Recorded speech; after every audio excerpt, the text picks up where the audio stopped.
while millions of people are screaming at their TVs, painting their faces, and emotionally destroyed because 11 strangers lost a game. There's a massive group of people who just don't care. And according to neuroscience, their brains might actually be wired differently. Stay with me because what I am about to tell you will completely change how you see the sports-obsessed people in your life. Here's the thing nobody talks about. Not caring about sports doesn't make you boring. It doesn't mean you lack passion. And it definitely doesn't mean something's wrong with you. But there is something fascinating happening in your brain that is completely different from the 60% of Americans who follow sports religiously. Let's start with the obvious question. Why do so many people care so much? Humans are tribal creatures. For thousands of years, being part of a group meant survival. Your tribe protected you from predators, helped you hunt, kept you alive. In sports, they're basically modern tribes with better merchandise.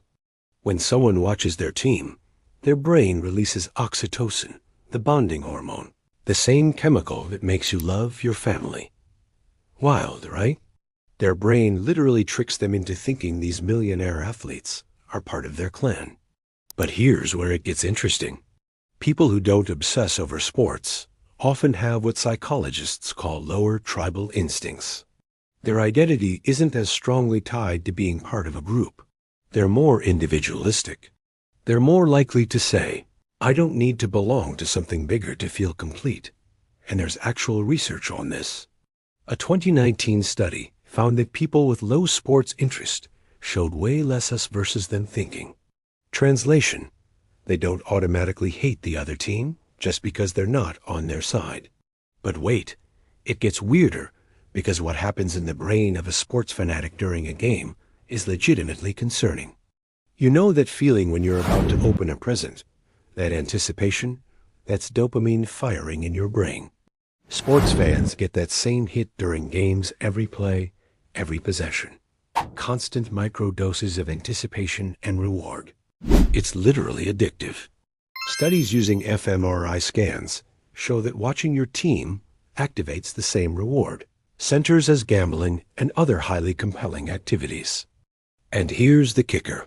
The uncertainty is what makes it so powerful. You don't know if your team will win. That unpredictability keeps the dopamine flowing. It's intermittent reinforcement, the most addictive reward schedule known to psychology. The same principle that makes slot machines so effective. The mechanism is eerily similar to other forms of behavioral addiction. Your brain doesn't distinguish much between different sources of dopamine. It just knows it wants more. People who don't care about sports, their dopamine systems simply aren't triggered by vicarious competition. And this might be genetic. Research from the University of Chicago suggests that variations in dopamine receptor genes can predict how much someone cares about competitive spectator activities. Think about that. Your complete indifference to whether the Lakers win or lose might literally be in your DNA. But there's another layer. Sports fans experience something called burging, basking in reflected glory. When their team wins, they say, "We won." When their team loses, they lost. Notice the pronoun switch. People who don't obsess over sports are less likely to engage in this psychological distancing. They're more consistent in their self-concept. They don't need external victories to feel successful. Their self-esteem is more stable, less dependent on things completely outside their control.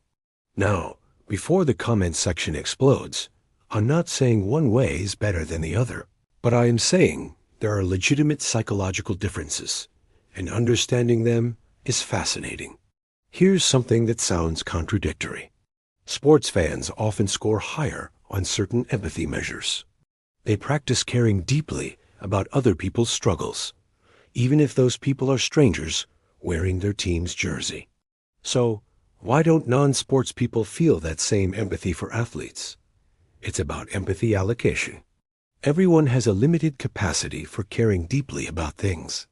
Sports non-fans often direct that empathy toward different places, social causes, personal relationships, creative projects, intellectual challenges. A 2021 study found that people with low sports interest scored way higher in openness to experience and love of art. They're getting their emotional highs from art, music, nature, ideas. Their brains are seeking the same reward, meaning, connection, transcendence. They're just finding it somewhere else. And let's be honest about something else. For some people, not caring about sports is actually a defense mechanism. Maybe they were bullied in gym class. Maybe they felt excluded by sports culture.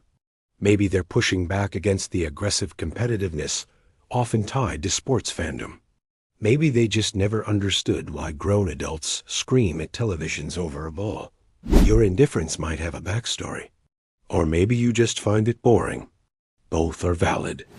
But here is the part that explains so much about why sports fans and non-sports fans sometimes can't understand each other.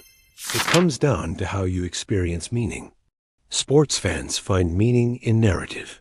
The underdog story, the comeback, the dynasty, the rivalry. It's compelling because it's unpredictable. Real-life drama with genuine stakes. People who don't care about sports often find that randomness meaningless. They think, why would I emotionally invest in an outcome I can't control, performed by people I don't know in a game that doesn't affect my actual life? They're not wrong, but neither are sports fans. It's just two different approaches to the human need for story and meaning. One group finds epic narrative in a championship run. The other finds it in a novel, a relationship, a creative project, a scientific discovery. Here's what researchers call parasocial investment versus direct engagement. Sports fans build one-sided relationships with teams and players. Non-sports people prefer investing emotional energy where there's actual reciprocity, where their care matters to the outcome, where they're participants, not spectators. Neither is superior. They're just different strategies for navigating the human experience. Psychologist Mikali, who studied optimal experience, found that flow states, those moments of complete absorption, can be achieved through countless activities. For some, it's watching sports. For others, it's literally anything else. And here's what's really interesting. People who don't obsess over sports often report feeling more present in their own lives. They're not spending 3 hours every Sunday experiencing someone else's struggle. They're engaged in their own. There's something quietly radical about that.